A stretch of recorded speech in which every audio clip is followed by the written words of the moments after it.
Going on, Falcon fan? This your boy Ricondo coming at you back with another video. So today we're going to talk about the New England Patriots game that was on last night. Before we get into that, please subscribe to the channel. Please hit the like button. Please hit notification bell so you know when I drop another video. Please share my video throughout the YouTube universe so other Falcon fans to come in and kick it with me. So let's get into the video. Like I said, guys, I was at the game last night, and based off what I seen in these last 5 days, I think it's time to do a little soul searching for us as Atlanta Falcon fans, as an organization, as a team, and let's take a little truth serum to where this team is at right now. In this season. So let's go a little facts. The facts are Atlanta Falcons are 4-6. They got 7 games left. Technically, they're still in the playoff hunt. So anything can happen in the next 7 games. They can squeak their way into the playoffs. Those are the facts. The facts is that this team is really not a good team. I think, as Falcon fans coming into the season, if you go back to my some of my other videos, I was positive about the roster and where I think we could go. But in reality, I really believe that this team is really not a talented team.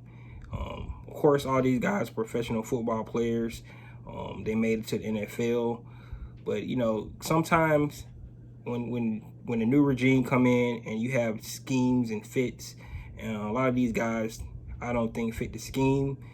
True that we brought in 30 new players to the roster to start the season, so a lot of the guys that are on the team was brought in by this regime. However, a lot of those guys are journeymen. They're on 1-year deals, and it's based off our salary cap. That's where we're at. But the truth be told, if we just talk about offense, it's probably like 5 talented players on offense, right? That's currently playing. But we can go down the list. We got Calvin Ridley, who's not here. Of course, we know what's up with Calvin Ridley, Cordell Patterson, Matt Ryan, Kyle Pitts, and then if we have I think Jake Matthews and Chris Lindstrom. And really, as far as talent goes, I think that's it. You want to put Hayden Hurst in there, you can, but that's not a lot of talent.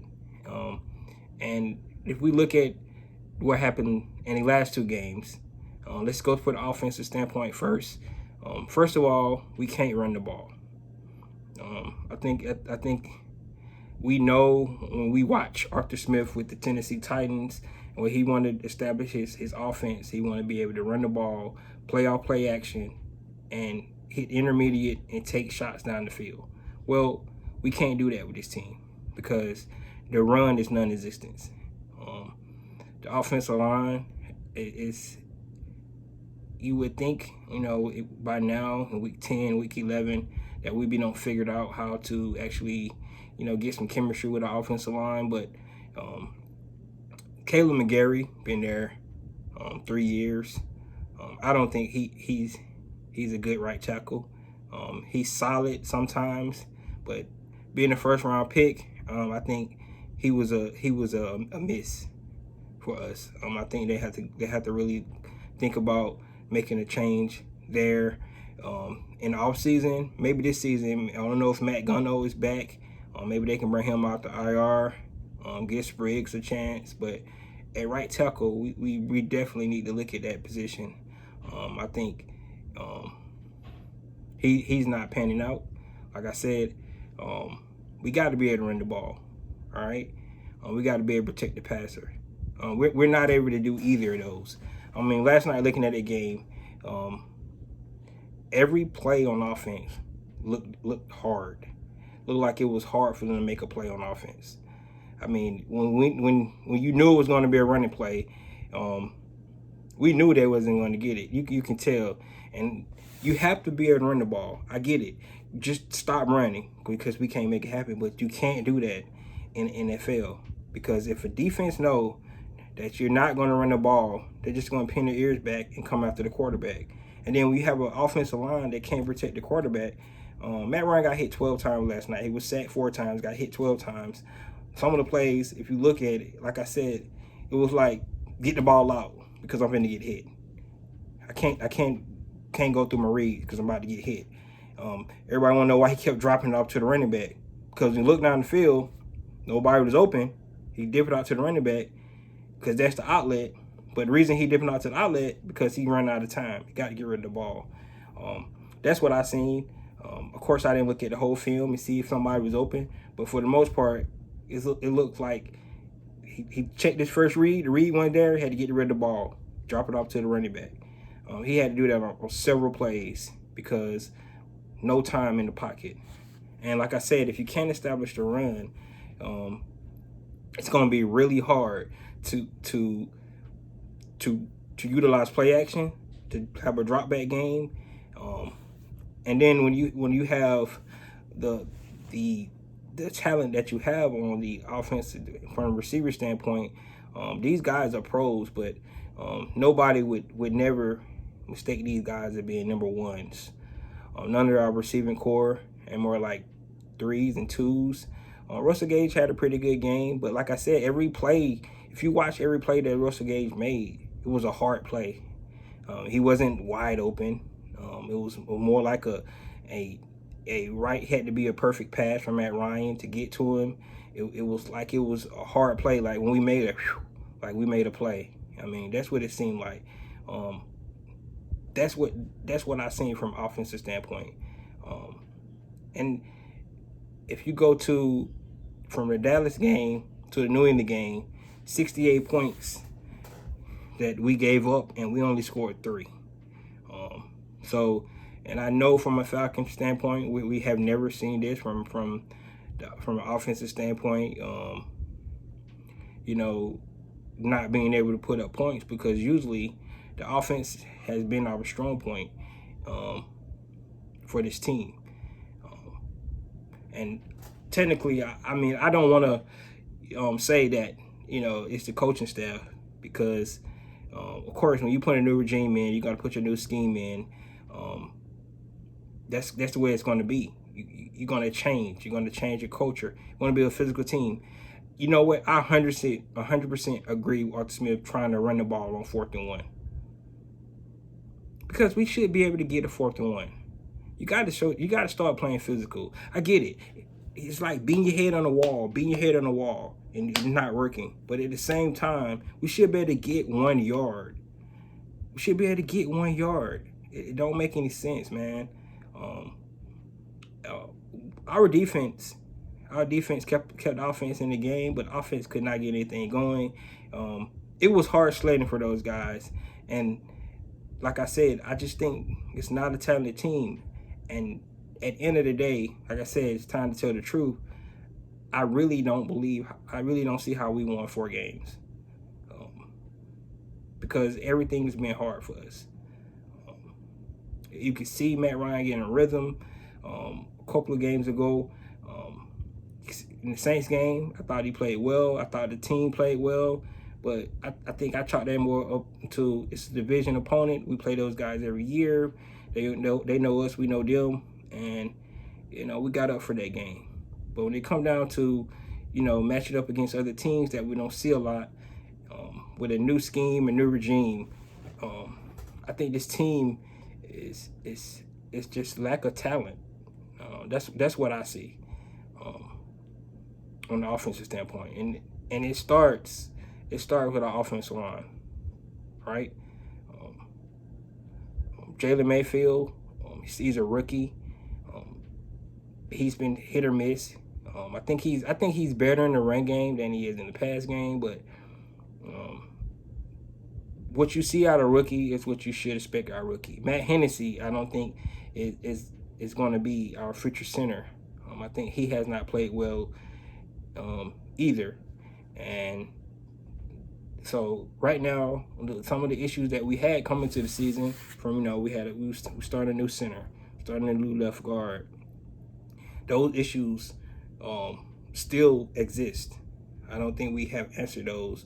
I think during the off season, I think during the rest of this season, I think Arthur Smith should put all options on the table, like he mentioned in his press conference, and decide to figure out if he want to try to salvage this season.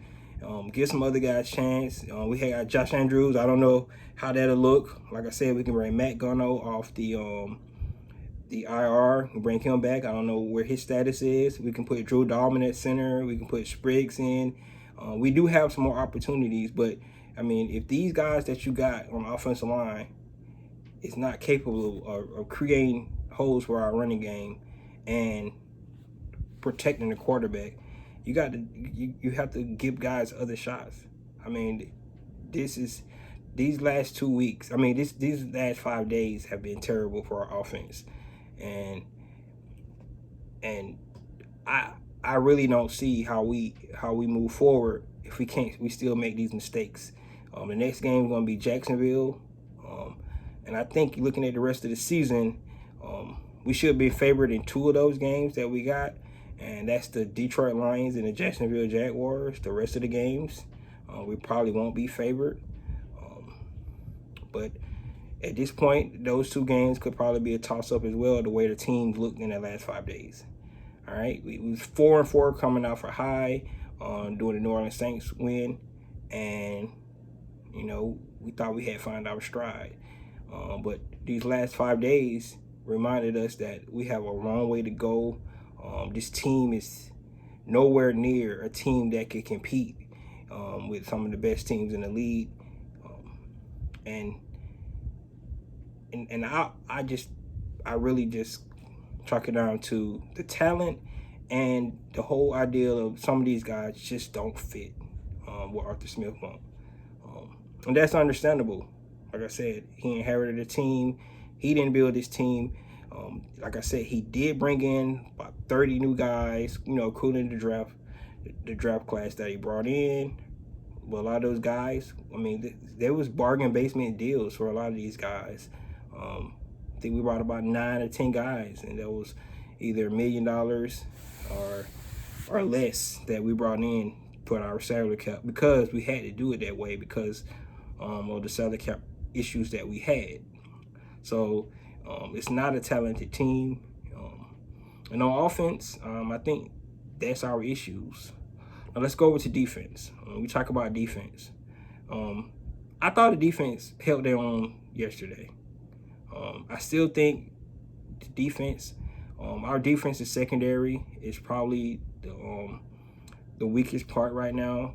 I think especially since Isaiah Oliver went out, our slot corner position has showed a lot of holes. It seemed like most teams targeted that spot. Whoever playing slot corner, playing the slot, is getting targeted. Last night we had Darren Hall in there. He every time it seemed like he was there, the receiver looked wide open. And so I think that's one of our issues. I don't think Faye Moreau he's been playing okay, but I don't think he's a solid number 2 corner. So I think we might need to go look there during the offseason as well. I don't know where Kenneth Sheffield been. I don't know his status. You would think that he could help out in some of those because of his experience that he has had. But at this point, and if you look at our defense, I talked about offense, about 5 or 6 guys that actually have talent. I think it's even less on defense. Of course, we got Grady, we got AJ Terrell, who's been playing outstanding ball this season. Congrats on his interception last night. And our 2 linebackers that we have, Fourier and Dion.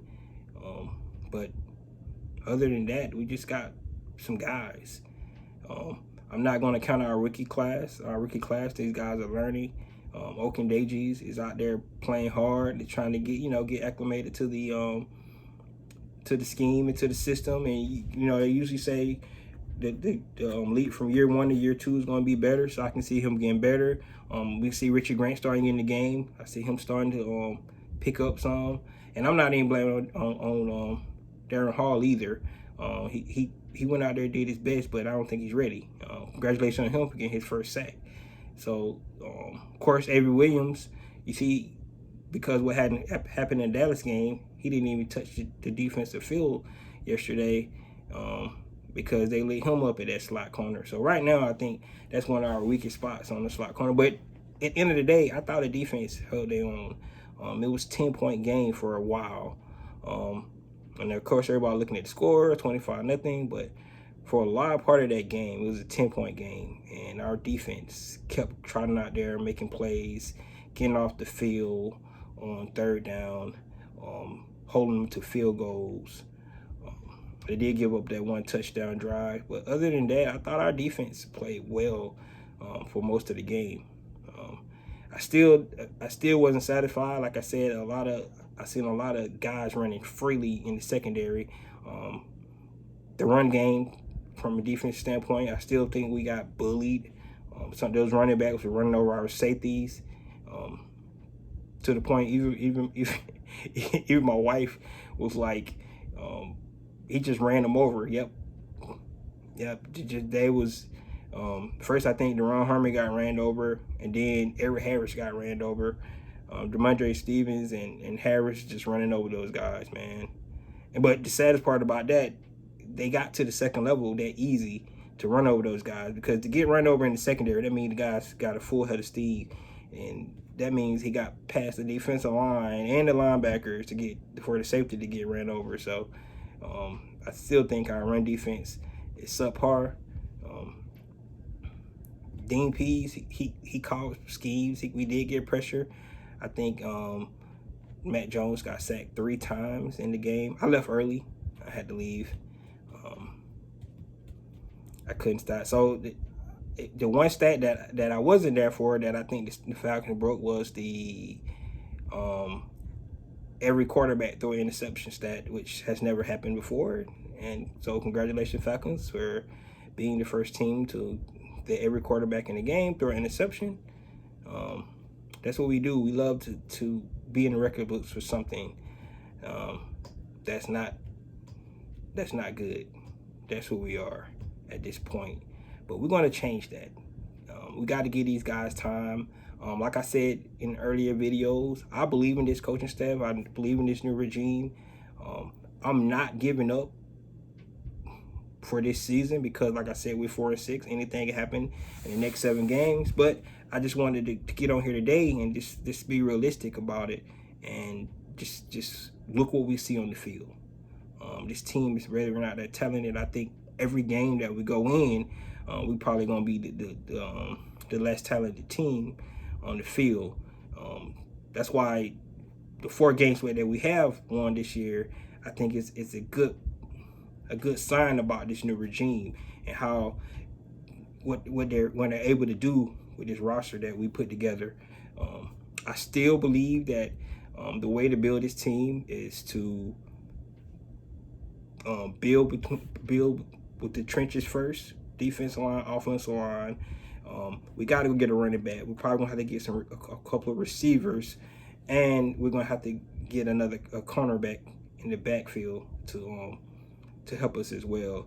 I think if we get Richard Grant more playing time, I love Jalen Hawkins, his physicality that he plays with, and then of course we got AJ, and I think Faye Moreau, like I said, he hasn't played terrible, but I think we need another second corner out there to help AJ Terrell out.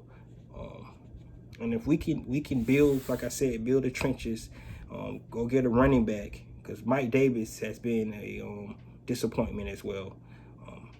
I don't think any of us thought that he was going to come in and play as bad as he has played this season.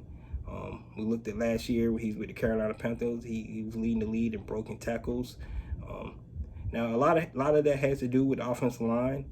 I'm not taking those guys off the hook. Of course, I mentioned them earlier in the video, but Mike Davis just not getting it done. I thought Quadra Allison actually ran harder than him yesterday, and in the future, if it was me and I was coaching, I don't care how much money we paid any of these guys. I don't care what their status is, their draft status, whatever. I really would start to look in a different direction with them.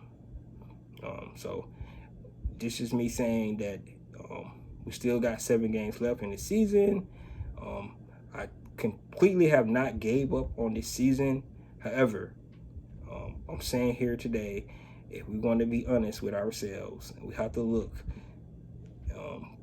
We have to look at this team, look at ourselves in the mirror, and realize that at the beginning of the season, when our hopes was here, we need to bring it down a notch and see where we're at. We're not as talented as we thought we were. And of course, you can go down the list of excuses. Kevin Ridley is out. Isaiah Oliver got hurt. We thought Matt Gunner was going to be here to start the season. Cordell Patterson was out yesterday.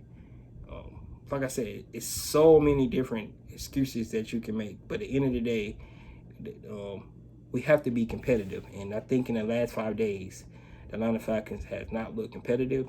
And I believe because from a talent standpoint, the other team was way more talented than we were from a depth standpoint. So when these guys go out, these 1 or 2 guys go out, our level of talent on the team shows, and it shows bright, it shows big, it shows a lot. And on 2 national televised TV games, the Atlanta Falcons look like the worst team in the NFL. And that hurts me to say that because, like I said, look, at the game, look what I got on. I'm walking around. I know everybody look at me like, you still wearing your Falcon paraphernalia? Yes, I am. I'm a Falcon fan. That's what I am. I don't know why. Because the pain is real at being a Falcon fan. But one day, I don't know when, I'm just going to tell you guys, one day, all you real Falcon fans out there, you're going to have something to be proud of in this team. Just give it time and believe that. But these last 5 days just gave us a wake-up call to tell the truth, to know that we have a long way to go. It's not over because, like I said, we have 7 games left. And if Arthur Smith be honest with himself and he realized he going to have to make some changes, I don't believe that you can go back in doing the same thing you did in the last 5 days and think it's going to work. I think he got to be look in the mirror and say, some of this stuff is not working, and he have to make some changes.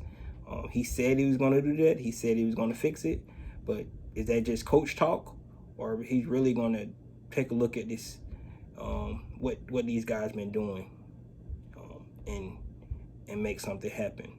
I mean, and I'm gonna close with this. If you just look from every standpoint, special teams, cool, been missing field goals. We still haven't got an explosive return as of yet. We don't have a blocked field goal. We had kickoff returns back for. I know these things happen over a season, but I mean, yesterday we had 3 points on the board, and it got taken off because of procedure penalty. We had 2 receivers look like they was running the same route, and they was gonna collide to each other. Explain that. I have no idea how looked like 2 receivers running the same route. I heard Arthur Smith said that it wasn't designed that way. Well, was it communicated? What happened? I mean, just to be a Falcon fan, and I'm gonna say this, and this really what the last thing I'm gonna say. Being at the game, it's hard to cheer. It really is hard to cheer for your team when the other team It's just getting first down after first down. Your offense going 3 and out after 3 and out. It's hard to cheer. It's hard to cheer. I am a true Falcon fan, but I can tell you this: it's very hard to cheer when your team is playing that way. It's very hard to cheer.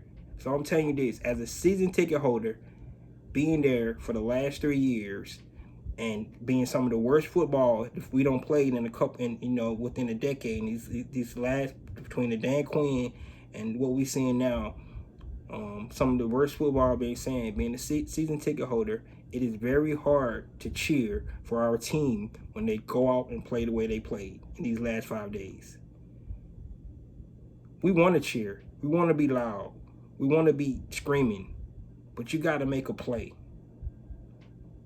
When it's 3rd and 14, you can't give up 12 yards because guess what? They be like, we got 12. We got 12. We can get these last 2 on 4th down. No, don't let them get to 12. You know what I'm saying? Like when it's 4th and 1, get the first down. When our cornerback make an interception, capitalize on it. Don't go down there and get nothing out of interception. It's hard to cheer as a fan when you play that way. And don't blame it on the fans because your 4 wins been on the road. So you don't say if you need some motivation from the fans. The fans will cheer if you make plays. We have nothing to cheer for in these 4 games that we don't play at home this year. We have nothing to cheer for. I'm telling you this as a fan. I've been there. I have seen nothing that would get me fired up. That when these guys make plays, we see a bright play here, a bright play there, a bright play here. It's nothing to cheer for on a consistent basis because we sit there and we it's 3rd down. It's 3rd down, right? And then it's 1st down. We cheered, but you gave up the 3rd down. Now it's 1st down again. And then it's 3rd down. Then you give a 1st down again. It's hard to cheer when they run the ball. The last 2 games we played at home, think about it. Carolina Panther ran for 203 yards. It's really hard to cheer when the running back is running the ball down our throat every play. 203 yards we gave up rushing on defense. It's hard to cheer. Think about it. Last night, defense kept making stops. Offense come out, 3 and out, 3 and out, 3 and out. No score, no score, no score. The whole game. It's hard to cheer. I'm just saying, I am a true Falcon fan, but it's very hard to cheer when the product that we have seen in Mercedes-Benz Stadium this season has not been great. It's been better on the road than it's been at home. And it's not because the fan is not cheering, because you have not gave the fans something to cheer about. And that's all I got. This is Ricondo, a real Falcon fan.